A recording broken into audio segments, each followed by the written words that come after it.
সুপ্রিয় দর্শক, আসসালামু আলাইকুম। আপনাদের সবাইকে স্বাগত জানাচ্ছি এখনকার আলোচনায়। আপনাদের সঙ্গে আছি আমি সিরাজুল ইসলাম। দর্শক, খুবই গুরুত্বপূর্ণ খবর আছে, ব্রেকিং নিউজ।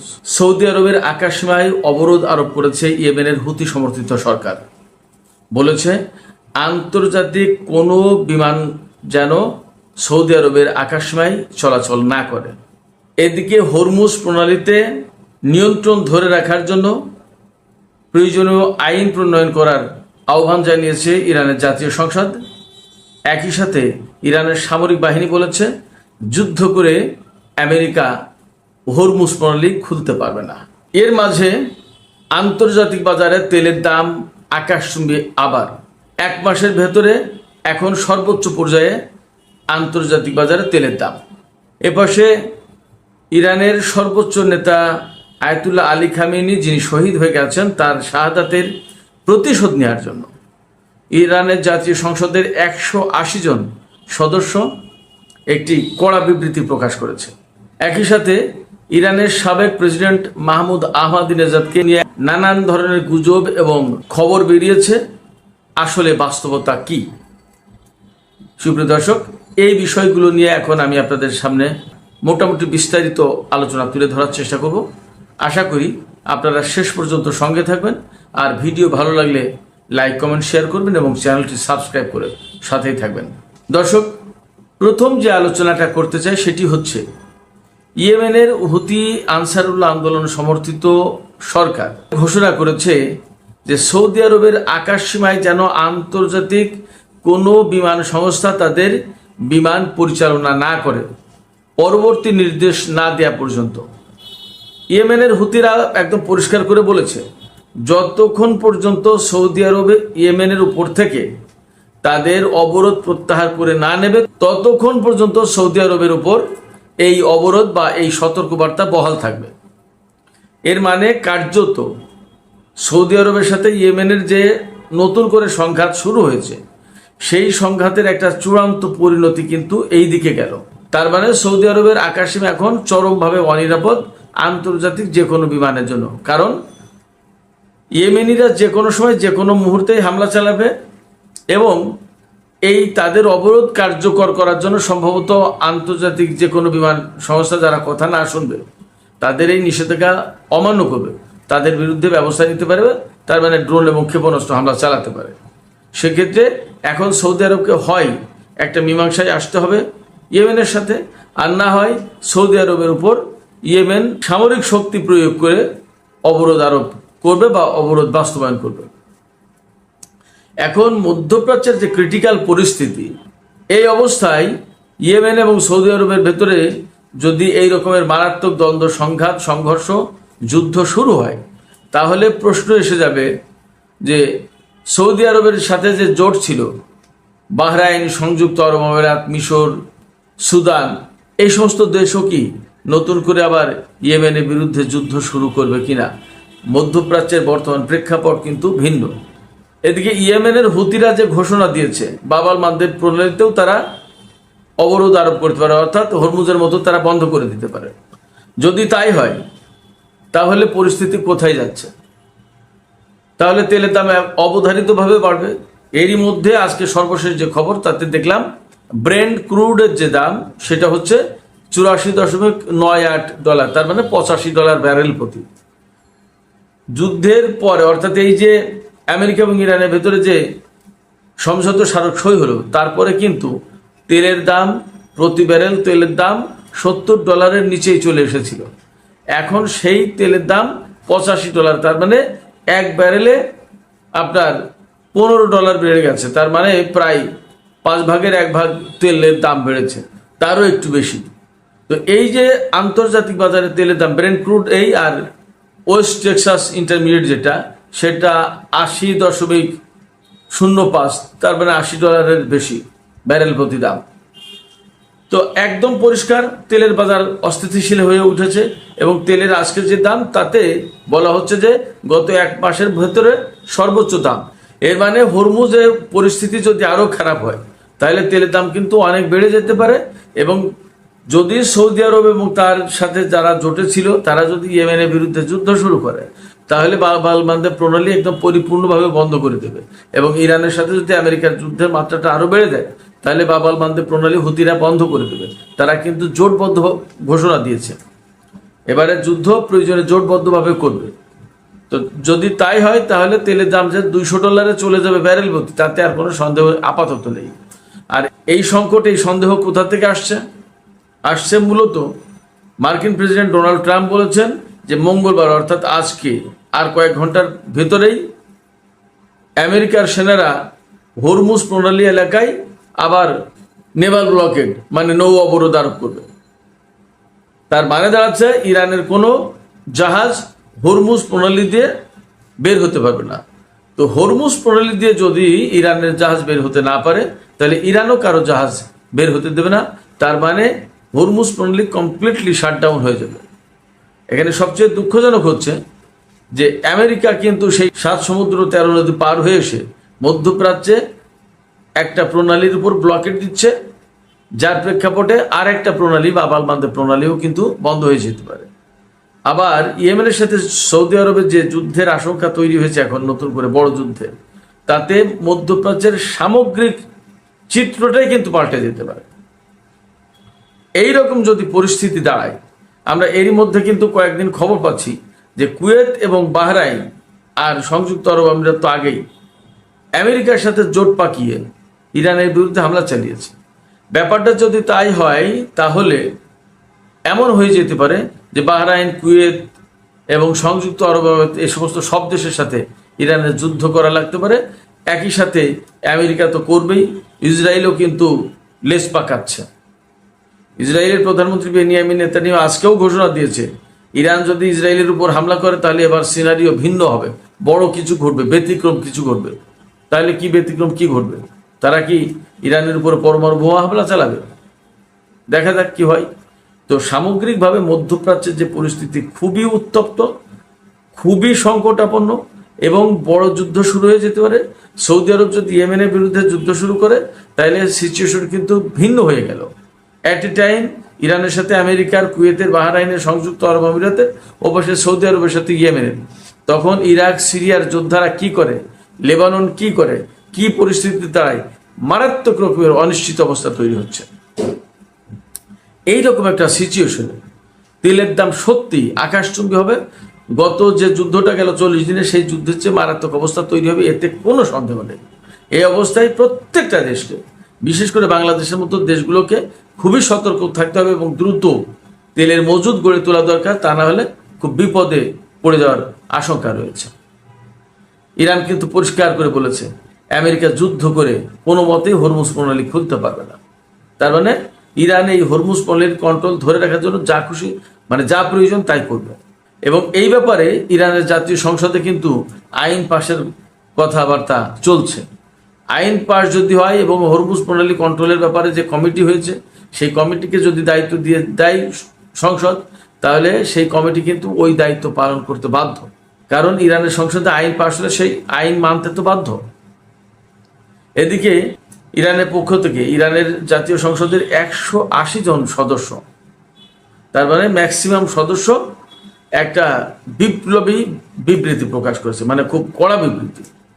এই কড়া বিবৃতিতে অঙ্গীকার ব্যক্ত করা হয়েছে যে তাদের সর্বোচ্চ নেতা শহীদ আয়াতুল্লাহ আলী খামেনি, তাকে যে হত্যা করা হয়েছে, তার এই হত্যার বা তার এই শাহাদাতের বদলা নেওয়ার অঙ্গীকার ব্যক্ত করেছেন এই 180 জন সংসদ সদস্য।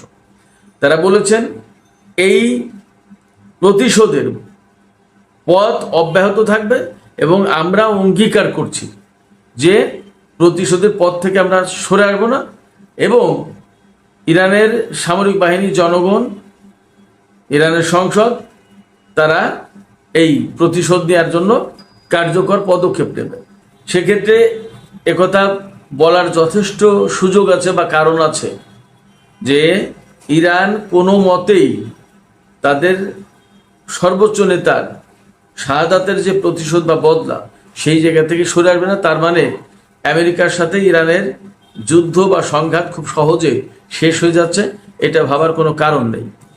আজকে জাতীয় সংসদে যে ঘোষণা প্রকাশ করা হয়েছে, বিবৃতি প্রকাশ করেছেন 180 জন সদস্য, তার আগে আমি দুপুরে ভিডিওতে বলেছিলাম ইরানের বিশেষজ্ঞ পরিষদ, সেই পরিষদ সর্বোচ্চ নেতার হত্যার প্রতিশোধ এবং বিচারের দৃঢ় অঙ্গীকার ব্যক্ত করেছে এবং সমর্থন ব্যক্ত করেছে। তার মানে ইরানের সব পর্যায় থেকে এই ব্যাপারে পরিষ্কার বক্তব্য আসছে এবং ইরানি জাতি বা ইরানের সামরিক বাহিনী সম্ভবত যারা ইরানের সর্বোচ্চ নেতাকে হত্যা করেছে তাদেরকে ছাড়বে না, তার জন্য যাই হোক না কেন। এই ব্যাপারে সুস্পষ্ট অবস্থান পরিষ্কার করার জন্য ইরানের শীর্ষ 3 প্রধানের প্রতি আহ্বান জানানো হয়েছে। শীর্ষ 3 প্রধান বলতে প্রেসিডেন্ট, বিচার বিভাগের প্রধান এবং জাতীয় সংসদের প্রধান, তার মানে স্পিকার, এবং সবাই সর্বোচ্চ নেতার বিচারের কথা বলছেন। এপাশে জাতীয় সংসদের পক্ষ থেকে আরেকটা আহ্বান জানানো হয়েছে। আমেরিকার প্রেসিডেন্ট যেহেতু ঘোষণা করেছেন যে ডিল ইজ ওভার, অর্থাৎ চুক্তি শেষ হয়ে গেছে, ভেঙে গেছে, তাহলে ইরানের কোনো মতে এখন আর এই চুক্তি নিয়ে বসে থাকার কোনো সুযোগ নেই। এটা মান সম্মানের ব্যাপার যেমন তেমনি আমেরিকা যখন ঘোষণা করছে যে এই চুক্তি বহাল নেই, তখন ইরান আর কোনো মতে বলতে পারে না এই চুক্তি বহাল আছে বা এই চুক্তি নিয়ে নতুন করে আমেরিকার সাথে আলোচনা হতে পারে। ফলে এই ব্যাপারে দ্রুতই সরকারকে সিদ্ধান্ত নেওয়ার আহ্বান জানিয়েছেন এই সমস্ত সংসদ সদস্য। যাই হোক, এপাশে আরেকটি বিষয় হচ্ছে ইরানের সাবেক প্রেসিডেন্ট মাহমুদ আহমাদিনেজাদ, তিনি ইসরায়েল এবং পশ্চিমা বিরোধী বা আমেরিকা বিরোধী ব্যক্তি হিসেবে ব্যাপক খ্যাতি অর্জন করেছিলেন। তিনি একেবারে খ্যাত পশ্চিমা বিরোধী বলে, সাম্রাজ্যবাদ বিরোধী বলে, ইসরায়েল বিরোধী বলে। তিনি 2005 সালে ক্ষমতায় আসার পর ঘোষণা দিয়েছিলেন ইসরায়েলকে পৃথিবীর মানচিত্র থেকে মুছে দেওয়া হবে। তাকে নিয়ে এর আগে বিবিসি রিপোর্ট করেছিল, এখন নিউ ইয়র্ক টাইমস গতকাল রিপোর্ট করেছে যে এই আহমাদিনেজাদ ইসরায়েলের সাবেক মোসাদের প্রধান ডেভিড বার্নিয়ার সাথে হাঙ্গেরিতে দেখা করেছিলেন এবং নানাভাবে তিনি ইসরায়েলের সাথে যোগাযোগ করেছেন এবং ইসরায়েল আর আমেরিকা তাকে ইরানের ক্ষমতায় বসাতে চেয়েছিল। অর্থাৎ ইসরায়েল আমেরিকার সাথে মাহমুদ আহমাদিনেজাদ হাত মিলিয়ে ইরানের শাসন ব্যবস্থায় বা ক্ষমতায় আসতে চেয়েছেন, এইরকম একটা রিপোর্ট প্রকাশ করেছে নিউ ইয়র্ক টাইমস।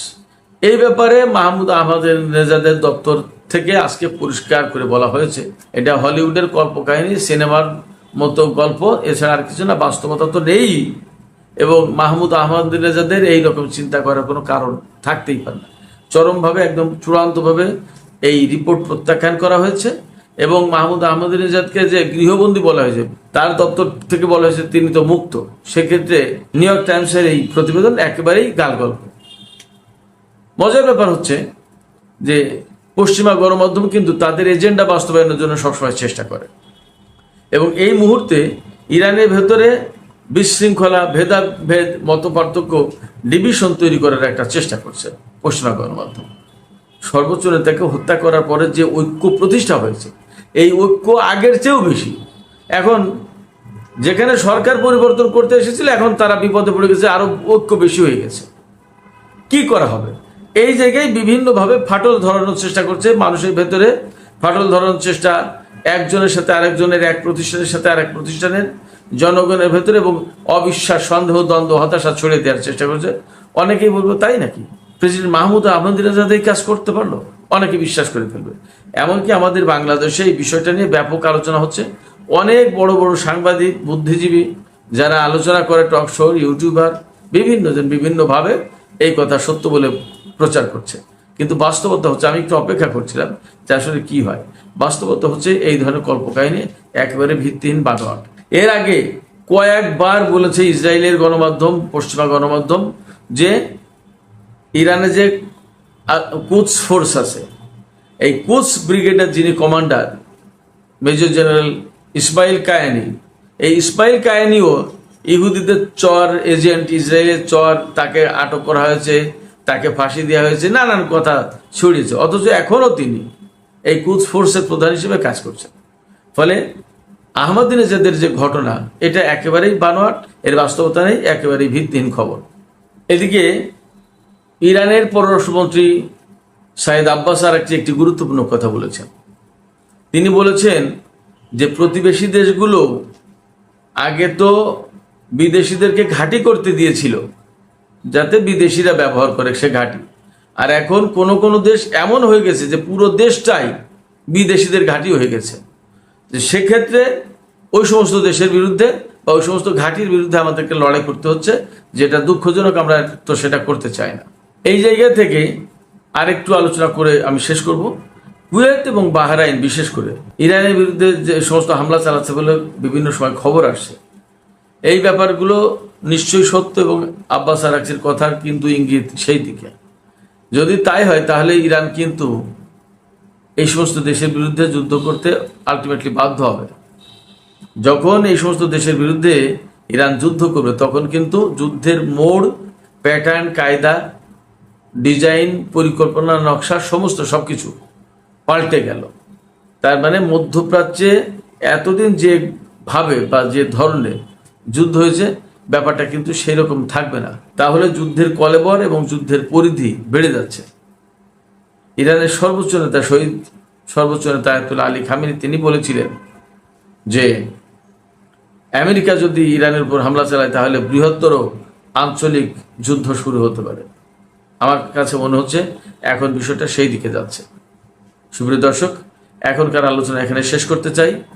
যাবার আগে আপনাদের কাছে প্রশ্ন রাখতে চাই, আপনারা কি ভাবছেন? ইয়েমেন সৌদি আরবের আকাশ সীমার উপর অবরোধ আরোপ করলো। বিদেশি বিমান সংস্থাগুলোকে বলেছে সৌদি আরবের আকাশ সীমায় তারা যেন বিমান পরিচালনা না করে। এপাশে বাবাল মানদেব প্রণালীতে তারা কিন্তু অবরোধ আরোপের হুমকি দিয়েছে। আপনারা কি মনে করছেন ইয়েমেনের সাথে সৌদি আরবের একটা পূর্ণাঙ্গ যুদ্ধ আবার শুরু হয়ে যেতে পারে? এবং ইয়েমেন কি সৌদি আরবের আকাশ সীমায় এই অবরোধ কার্যকর করতে পারবে? আপনাদের কি মনে হয়? আপনাদের মতামত জানিয়ে কমেন্টে লিখতে পারেন। আর ভিডিও ভালো লাগলে লাইক, কমেন্ট, শেয়ার করবেন এবং চ্যানেলটি সাবস্ক্রাইব করে সাথেই থাকবেন। প্রিয় দর্শক, আজ 14ই জুলাইয়ের সন্ধ্যা শুরু হয়ে গেছে, আর এই সন্ধ্যায় আমি আপনাদের জন্য 3টি অত্যন্ত বড় খবর এনেছি।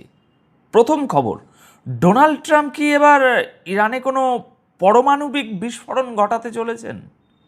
দ্বিতীয় খবর, আমেরিকা এবার ইরানের বিরুদ্ধে এমন একটা ভয়ঙ্কর অস্ত্র ব্যবহার করেছে যা এর আগে কোনো দিন কোনো যুদ্ধক্ষেত্রে ব্যবহার হয়নি।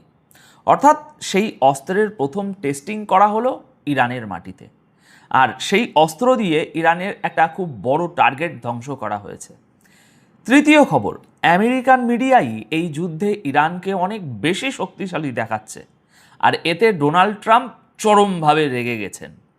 তো দর্শক, 14ই জুলাই সন্ধ্যার এই 3টি বড় খবর এখন আমি আপনাদের সামনে এক এক করে বিশ্লেষণ করব। শুরুতেই একটা বড় প্রশ্ন, ডোনাল্ড ট্রাম্প কি এবার ইরানে এমন কোনো নিউক্লিয়ার বিস্ফোরণ ঘটানোর প্রস্তুতি নিচ্ছেন যেখানে আমেরিকা কোনো অ্যাটম বোমা ফেলবে না, কিন্তু ইরানের ভেতরে থাকা পারমাণবিক পদার্থগুলোই একটা বড় ধ্বংসের কারণ হয়ে দাঁড়াবে? যদি এমনটা হয় তাহলে আমেরিকার গায়ে জাপানের হিরোশিমা বা নাগাসাকির পর আর কোনো দেশে পরমাণু বোমা ফেলার দায় বা কলঙ্ক লাগবে না, কিন্তু ধ্বংসের পরিমাণ হিরোশিমার চেয়ে কোনো অংশে কম হবে না। দর্শক, এটা কোনো সাধারণ খবর নয়। আজ 14ই জুলাই 2026 তারিখে ডোনাল্ড ট্রাম্প যে নতুন হুমকি দিয়েছেন তা পরিষ্কার ইঙ্গিত দিচ্ছে যে আমেরিকা এবার ইরানের সবচেয়ে সুরক্ষিত এবং গুরুত্বপূর্ণ নিউক্লিয়ার ফ্যাসিলিটিতে হামলা চালানোর প্রস্তুতি নিচ্ছে।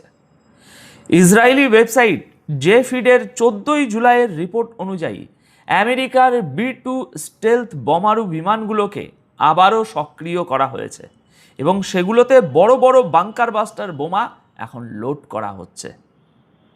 আমেরিকার প্রেসিডেন্ট ডোনাল্ড ট্রাম্প প্রথমবারের মতো খোলাখুলিভাবে ইরানের যে ফ্যাসিলিটির নাম নিয়েছেন তার নাম হলো পিকক্স মাউন্টেন। আপনারা হয়তো আমার মুখে আগে একবার এই নামটা শুনেছিলেন। ট্রাম্প তার সাম্প্রতিক বিবৃতিতে বলেছেন, আমরা পিকক্স মাউন্টেন ধ্বংস করে দেব, ইরান যেন প্রস্তুত থাকে।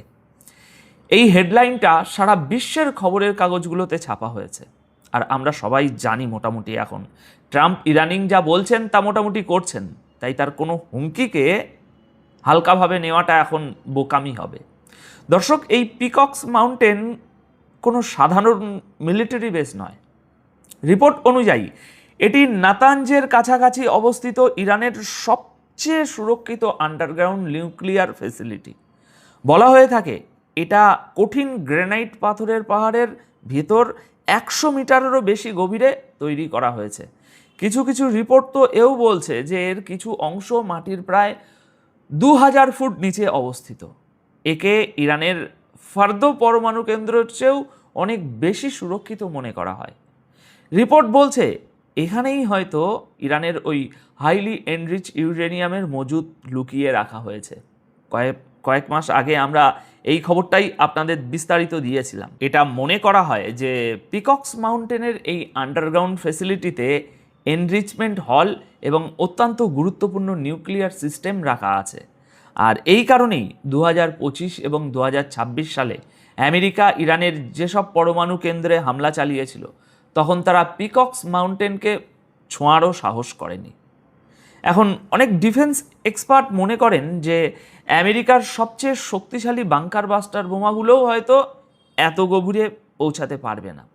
কিন্তু দর্শক, যদি একটার পর একটা বাংকার বাস্টার বোমা ফেলে কোনোভাবে এই ফ্যাসিলিটির ভেতরে থাকা নিউক্লিয়ার পদার্থের কাছে পৌঁছানোর রাস্তা তৈরি করে ফেলা হয়, তাহলে সবচেয়ে বড় বিপদটা বোমার হবে না, সবচেয়ে বড় বিপদ হবে ভেতরের থাকা সেই ওই নিউক্লিয়ার মেটেরিয়াল। যদি সেটা ফেটে যায় বা সেখান থেকে রেডিয়েশন লিক করে, তবে এর প্রভাব শুধু ইরানে আটকে থাকবে না, উপসাগরীয় বেশ কয়েকটি আরব দেশেও এর কবলে পড়বে এবং পুরো অঞ্চলে রেডিয়েশন ছড়িয়ে পড়ার একটা ভয়ঙ্কর ঝুঁকি তৈরি হবে। কিন্তু ট্রাম্পের এতে কি এসে যায়? হয়তো তিনি চাইছেন তার সেনাবাহিনী দিয়ে ওই নিউক্লিয়ার পদার্থগুলো বের করে আনবেন। কিন্তু যদি সত্যি বিস্ফোরণ ঘটে যায়, তবে সেটা মিডল ইস্টের এই যুদ্ধকে এমন এক পর্যায়ে নিয়ে যাবে যেখানে ধ্বংসের আর কোনো সীমানা থাকবে না। তাই প্রতিটি খবরকে একটু সিরিয়াসলি নিন। মধ্যপ্রাচ্যের পরিস্থিতি মোটেও ভালো নয়। এবার দ্বিতীয় খবরের দিকে নজর দিন। আমেরিকা ইরানের বিরুদ্ধে এই যুদ্ধে প্রথমবারের মতো এমন একটা অস্ত্র ব্যবহার করেছে যা এর আগে পৃথিবীর কোনো যুদ্ধক্ষেত্রে ব্যবহার করা হয়নি।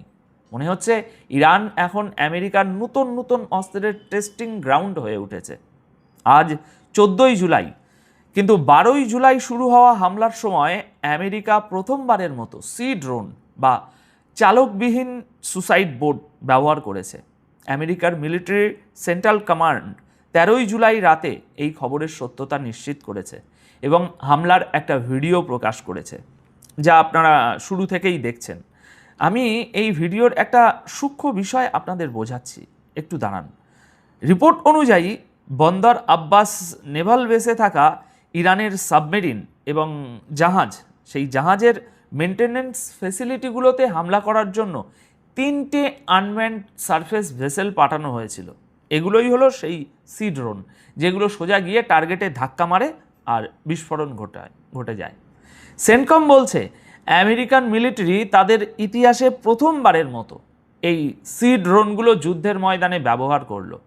তাদের দাবি এর উদ্দেশ্য হলো হরমুজ প্রণালীতে বাণিজ্যিক জাহাজে হামলা করার মতো ইরানের যে সক্ষমতাটা আছে, সেই জায়গাতে ইরানকে দুর্বল করে দেওয়া।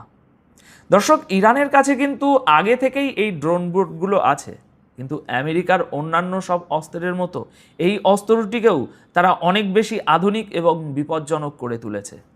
এর মানে হলো আমেরিকা শুধু নতুন অস্ত্র বানাচ্ছেই না, তার প্রথম টেস্টিংও সোজা ইরানের মাটিতেই করছে। এবার শুনুন একটা খুব ইন্টারেস্টিং খবর। আমেরিকান মিডিয়ায় এই যুদ্ধে ইরানকে খুব শক্তিশালী দেখানো হচ্ছে কিছু মিডিয়ায়, আর এতে ডোনাল্ড ট্রাম্প নিজেই তার দেশের মিডিয়ার উপর চরম ক্ষিপ্ত হয়ে উঠেছেন এবং তাদের গদ্দার পর্যন্ত বলছেন। আজ 14ই জুলাইয়ের খবর অনুযায়ী ডোনাল্ড ট্রাম্প একটি ইন্টারভিউতে আমেরিকান মিডিয়া, বিশেষ করে দ্য নিউ ইয়র্ক টাইমসের উপর খোলাখুলি একেবারে তোপ দেগেছেন। ট্রাম্প বলছেন আমেরিকার ফেক নিউজ মিডিয়া চাইছে যে ইরানের বিরুদ্ধে চলা এই যুদ্ধে আমেরিকা হেরে যাক। ট্রাম্প দাবি করছেন যে ইরানের মিলিটারি নাকি প্রায় ধ্বংস হয়ে গেছে, কিন্তু এর পরেও কিছু মিডিয়া হাউস ক্রমাগত এমন রিপোর্ট ছাপছে যাতে মনে হচ্ছে ইরান আগের চেয়ে আরও বেশি শক্তিশালী হয়ে উঠেছে। ডোনাল্ড ট্রাম্প সরাসরি নিউ ইয়র্ক টাইমসের নাম নিয়ে বলেছেন, কয়েকদিন আগে এই সংবাদপত্র লিখেছিল যে ইরান নাকি 4 মাস আগের তুলনায় আজ অনেক বেশি শক্তিশালী এবং ভালো অবস্থায় আছে। ট্রাম্প এই দাবি সম্পূর্ণ উড়িয়ে দিয়েছেন, দিয়ে তিনি বলেছেন ইরানের কাছে না কোনো নেভি আছে, না কোনো এয়ারফোর্স, না মিলিটারি, তাদের কাছে কিচ্ছু নেই। আচ্ছা, ট্রাম্প যদি বলেন যে ওদের কিচ্ছু নেই, তাহলে এই রোজ রোজ হামলাগুলো করছে কে, আর কার সাথেই বা সন্ধি করার কথা চলছে? ট্রাম্প আরও দাবি করেছেন যে ইরানে মুদ্রাস্ফীতি চরমে পৌঁছেছে এবং সেখানকার পরিস্থিতি আগের চেয়ে অনেক বেশি খারাপ। ইন্টারভিউতে ট্রাম্প ইরানকে আবারও হুমকি দিয়ে বলেছেন যদি দরকার পড়ে তবে আমেরিকা ইরানের উপরে আরও কয়েক দফা ভয়ঙ্কর হামলা চালাবে।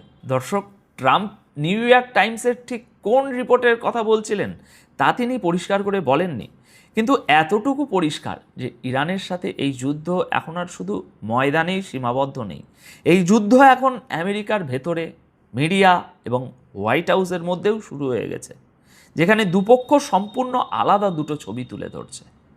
তো দর্শক, আপাতত এই প্রতিবেদন তাহলে এখানেই শেষ করব। এই প্রতিবেদনের বিষয়ে আপনাদের মন্তব্য অবশ্যই কমেন্ট বক্সে রেখে যাবেন।